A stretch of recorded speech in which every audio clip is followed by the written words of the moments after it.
Olá, vamos agora falar sobre os espaços L infinito, que são os espaços LP no caso particular de P ser igual a infinito. Então o conjunto L infinito x AMI é definido pelas classes de equivalência de funções que são essencialmente limitadas ou limitadas QTP. E duas funções são iguais se coincidirem QTP. Então, para uma função g com valores na reta estendida e sendo não negativa, né, A mensurável, eu defino este conjunto SG como conjunto dos alfas, de tal forma que o conjunto de pontos onde G é maior que alfa tem medida nula. Okay? Ou seja, a pré-imagem do intervalo alfa até mais infinito tem medida nula. E defino o supremo essencial de G como o ínfimo destes SG. É o menor alfa de tal forma que para todos os elementos, para todos os betas maiores do que alfa, este SG é nulo. Tem medida zero. Okay? Lembremos que o conjunto vazio tem como ínfimo, a gente define como o ínfimo sendo mais infinito. Okay? Então, o supremo essencial pode ser infinito, okay? Desde que esse SG seja vazio. Tá? Então, isto é o supremo, por definição, o supremo essencial de G. Então, por definição, se o beta for o supremo essencial de G, para cada n maior que 1, temos que a medida do conjunto de pontos tais que G é maior que beta mais 1 sobre n, é sempre 0. Okay? E como o conjunto dos G maiores do que beta é a união do conjunto de pontos em que G é maior que beta mais 1 sobre n, para algum n, então a medida do conjunto de pontos tais que a função G é maior que beta é 0. Ok? Certo? Então o beta está no S de G. Então está-nos dizendo que, na realidade, G é menor ou igual que beta QTP, né? Podemos agora definir para cada função A mensurável definida na reta estendida, agora passando de ser positiva ou negativa, então nós podemos definir a norma infinita de f como sendo o supremo essencial do módulo da função f. Ok? Observamos que tudo isto faz sentido para funções com valores complexos também. Tá? Nós podemos definir todos os LPs, incluindo o L infinito, para funções com valores no corpo dos números complexos. Então o L infinito, né, é aquelas classes de equivalência das funções definidas na reta estendida, tal que o seu supremo essencial é finito. Okay? Veremos agora que, de novo, a norma infinita é uma norma e o espaço L infinito é Banach. Então, porquê é que isso é verdade? Então, este lema diz simplesmente que temos um espaço fatorial normado completo, né? Quando nós colocamos a norma infinita no espaço L infinito. Então, é fácil ver que o zero tem norma nula, é fácil ver que uma constante vezes f tem norma infinita igual ao módulo dessa constante vezes a norma infinita de f, é um exercício simples, né? E se a norma infinita de f for zero, então nós temos que o zero está naquele espaço, naquele conjunto SF, ou seja, a medida do conjunto de pontos onde f é maior do que zero é zero. Aqui deveria ser o módulo de f, né? O módulo de f maior do que zero é zero. Portanto, f é zero QTP. Tá? E logo eu estou na classe de equivalência da função nula. Se f e g está em L infinito, então existem conjuntos n1 e n2 mensuráveis, de tal forma que, né, eles têm medida nula e onde f de x é menor ou igual que a norma infinita de f para todo o x fora de n1 e g de x é menor ou igual que a norma infinita de g para todo o x fora de n2. Ok? Segue que f mais g de x é menor ou igual que a norma infinita mais a norma g infinito para todo o x fora da união de n1 com n2. E n1 com n2 tem norma nula. Portanto, segue automaticamente que f mais g infinito, a norma infinito, isto aqui, é menor ou igual que a norma infinita de g mais a norma infinita de f. Né? E, portanto, o L infinito vira um espaço fatorial e a norma infinita vira uma norma em L infinito de x. Okay? Isto aqui segue, esta conclusão segue pela definição de supremo essencial. Okay? Completude.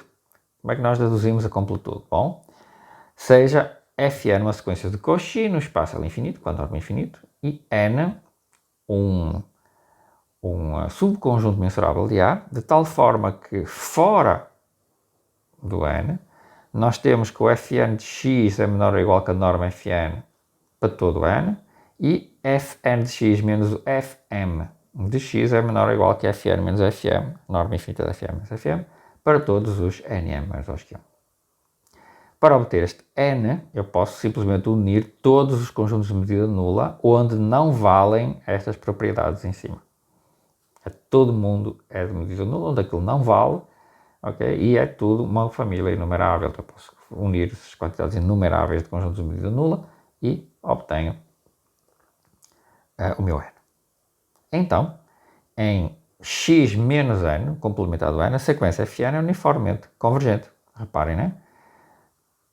Ela é limitada, cada Fn de x, o Fn de x menos o Fn menos o Fm de x é menor ou igual que Fm menos Fm na norma infinito. E este Fm menos Fm vai para zero, porque eu supus que Fn é uma sequência de Cauchy na norma infinito. Posso então definir o f de x como o limite do Fn de x, porque em x menos, em x fora do n, né? Porque eu tenho uma sequência uniformemente convergente em R. Ok? E eu defino que em n, eu defino simplesmente que o f de x é zero. Como n tem conjunto de medida nula, não faz diferença nenhuma. Né? Obtemos que este limite, então, é A mensurável, claramente, né? E falta ver, né, que ele converge, a sequência Fn converge para a f, para esta f que eu defini agora, na norma infinito. Então, para cada epsilon existe um n0, tal que o Fn menos o Fm na norma infinito são epsilon pequeno para Nm maiores ou iguais que N0, portanto, para um x fora daquele conjunto especial N, para N maior ou igual que N0, o Fn menos o f de x pode ser escrito como o limite de Fn de x menos Fm de x, quando o m vai para infinito, e isto já sabemos que é menor ou igual que Fn menos Fm norma infinito, e quando o m vai para infinito isto é menor ou igual que epsilon, porque eu tomei um n maior ou igual que N0. Ou seja, como a medida de n é zero, nós temos que para n maior ou igual que n0, para todo o x fora do n aqui, temos que Fn de x menos f de x é menor ou igual que epsilon. Portanto, f de x é menor ou igual que Fn infinito mais epsilon, que é Tp, né? E portanto o f está em L infinito. Isto aqui é uma cota finita, né? E Fn menos o f em norma infinita é menor que epsilon com epsilon arbitrário, por causa desta relação aqui em cima. Isto mostra que o Fn vai para f na norma infinita.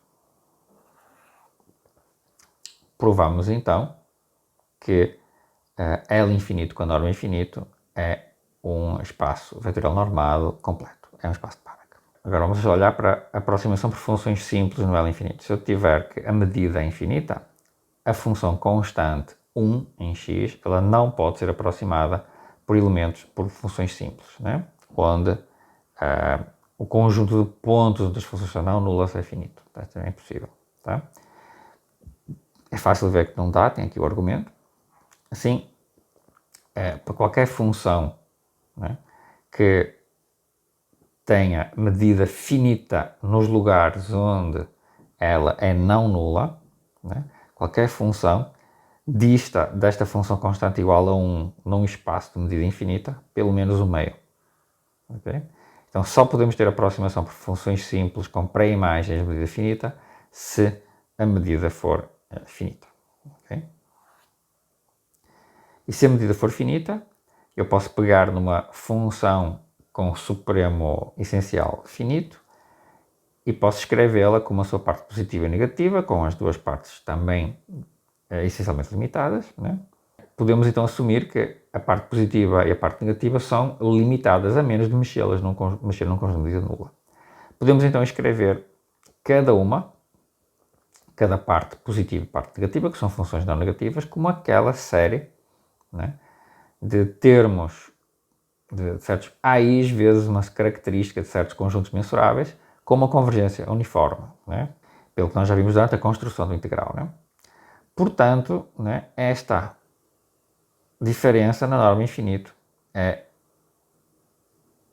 esta diferença desta série, né, para termos finitos, isto aqui vai para zero quando é no infinito, e portanto na desigualdade triangular temos a aproximação de f por funções simples naquele espaço de funções com pré-imagem, né, pré-imagem dos elementos não nulos de medida finita. Nós podemos aproximar usando, né, aquela construção que nós vimos de aproximar, escrever uma função não negativa mensurável como uma série, né, de funções simples. Uma outra observação interessante é que o L infinitozinho, ou seja, o Lzinho infinito, o conjunto das funções, o conjunto das sequências que são limitadas, né, que é o espaço correspondente, né, ao L infinito, ele é um espaço de Banach com a medida de contagem, já vimos isso, né, consequência do teorema geral que nós acabamos de ver, e com esta norma, a norma infinita, que é a norma do supremo. Okay? E a observação interessante é que este espaço não é separável, ele não admite um subconjunto enumerável e denso. Ou seja, é uma propriedade interessante, é um contra-exemplo interessante. Portanto, seja o conjunto das sequências com valores em 0, 1. Ou seja, o xn não é 0, é 1. Observem que duas sequências distintas, xn e yn, neste espaço, diferem em alguma coordenada. Portanto, se eu tenho uma sequência de zeros e uns e uma outra sequência de zeros e uns, elas são diferentes, então em alguma coordenada eu tenho um 0 numa sequência e um 1 em outra sequência. Isso significa que, se eu calcular a diferença na norma infinito, eu vou olhar o supremo das diferenças, e esse supremo vai sempre ser 1, porque há uma coordenada em que eu vou ter um 0 numa sequência e um 1 em outra sequência. Ok? Então, sequências distintas, neste espaço, no espaço de todas as sequências com valores 0 ou 1, sequências distintas têm uma distância 1. Distância 1. Além disso, considerando expansões binárias dos reais, no intervalo 0, 1, vemos que existe uma aplicação injetiva entre um número real e a sua expansão binária, que é uma sequência de zeros e uns, que é um elemento do espaço sigma. Isso significa o quê? Significa que o conjunto das sequências com zeros e uns tem pelo menos a mesma cardinalidade do conjunto dos números reais que estão no intervalo 0, 1, ou seja, é não enumerável. Assim, então, o sigma é não enumerável e dois elementos distintos deste conjunto não enumerável estão sempre afastados à distância 1.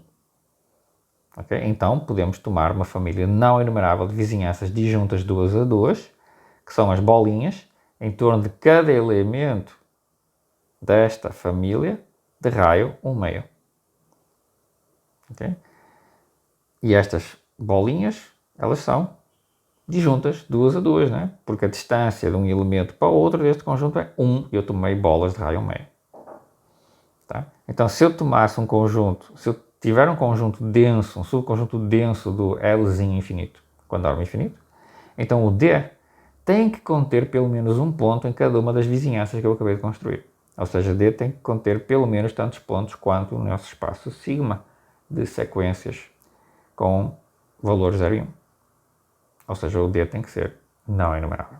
Então eu não posso ter um subconjunto denso enumerável no Lzinho infinito. Portanto, isto é um exemplo de um espaço não separável.